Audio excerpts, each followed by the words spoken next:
Assalamualaikum warahmatullahi wabarakatuh. Perkenalkan, nama saya Rizky Ramadan dari 11.2. Saya ingin membicarakan tentang masa kekuasaan Kerajaan Belanda di Indonesia. Masa kekuasaan Kerajaan Belanda di Indonesia berlangsung selama lebih dari 3 abad. Dimulai sejak kedatangan Belanda di Nusantara pada akhir abad ke-16 hingga kemerdekaan Indonesia pada tahun 1945. Kehadiran Belanda pertama kali ditandai oleh ekspedisi yang dipimpin oleh Cornelis de Houtman pada tahun 1596. Meskipun awalnya hanya sebagai pedagang rempah-rempah, Belanda kemudian mendirikan VOC pada tahun 1602 untuk mengelola perdagangan dan monopoli di kawasan Nusantara. Dengan kekuatan militer dan politiknya, VOC berhasil menguasai banyak pelabuhan penting dan wilayah strategis, menjadikannya salah satu perusahaan dagang paling berpengaruh di dunia. VOC tidak hanya berfokus pada perdagangan, tetapi juga menguasai wilayah-wilayah strategis di Nusantara. Mereka membangun benteng seperti Benteng Batavia yang menjadi pusat kekuasaan Belanda di Pulau Jawa. Seiring waktu, VOC mulai menghadapi berbagai masalah internal, termasuk korupsi, inefisiensi, dan tekanan dari pesaing lain seperti Inggris. Akibatnya, VOC bangkrut pada tahun 1769 dan seluruh aset serta wilayah kekuasaannya diambil alih oleh pemerintah Kerajaan Belanda. Sejak saat itu, wilayah Nusantara resmi menjadi bagian dari koloni Belanda yang dikenal sebagai Netherlands Hindia Belanda. Pada awal abad ke-19, kebijakan kolonial Belanda di Indonesia mengalami berbagai perubahan. Di bawah pemerintahan Gubernur Jenderal Thomas Stamford Raffles pada tahun 1811 sampai dengan 1816 yang mewakili Inggris selama pendudukan singkat.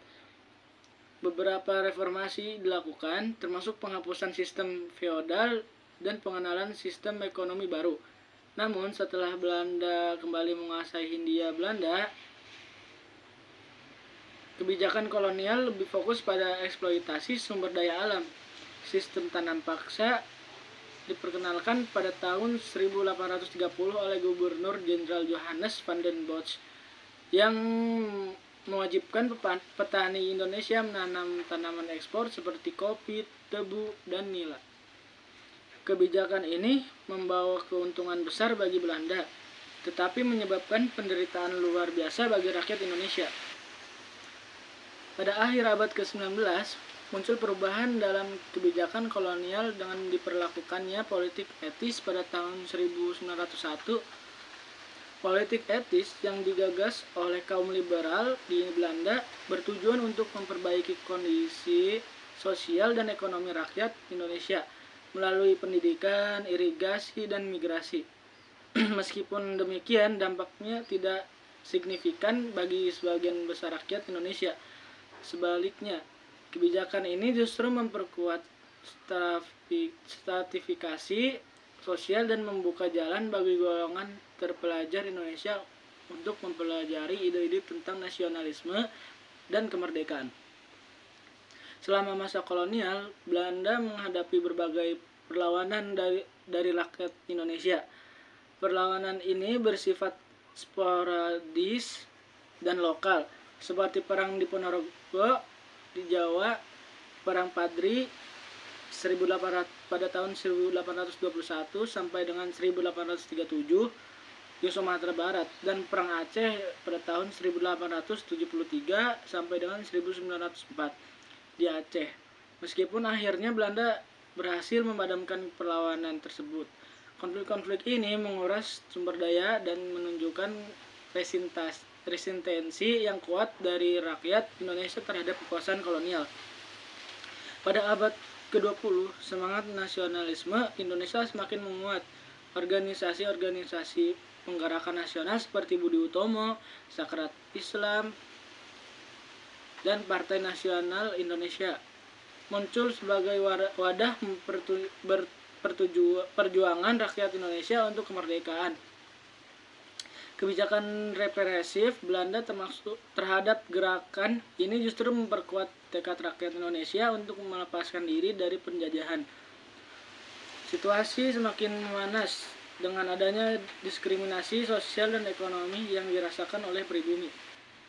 Kehadiran Jepang pada tahun 1942 yang berhasil mengusir Belanda dari Indonesia menjadi titik balik dalam sejarah penjajahan di Nusantara. Meskipun Jepang sendiri menerapkan pemerintahan yang keras, mereka juga membuka ruang bagi tumbuhnya semangat kemerdekaan. Setelah Jepang menyerah kepada sekutu pada tahun 1945, Indonesia memanfaatkan kekosongan kekuasaan untuk memproklamasikan kemerdekaannya pada 17 Agustus 1945.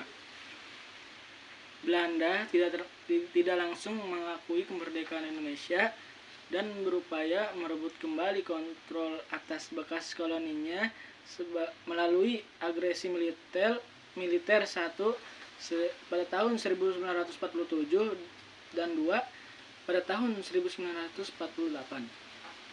Namun tekanan internasional terutama dari Amerika Serikat dan PBB memaksa Belanda untuk bernegosiasi dengan Indonesia. Pada konferensi Meja Bundar tahun 1949, Belanda akhirnya mengakui kedaulatan Indonesia, meskipun dengan syarat bahwa Indonesia menjadi Republik Indonesia Serikat. Pengaruh kekuasaan Belanda di Indonesia tidak hanya meninggalkan jejak sejarah yang mendalam, tetapi juga warisan budaya, arsitektur, dan sistem hukum yang masih dapat dirasakan hingga kini. Namun, periode kolonial ini juga merupakan masa yang penuh dengan eksploitasi, ketidakadilan, dan perjuangan rakyat Indonesia untuk meraih kemerdekaan.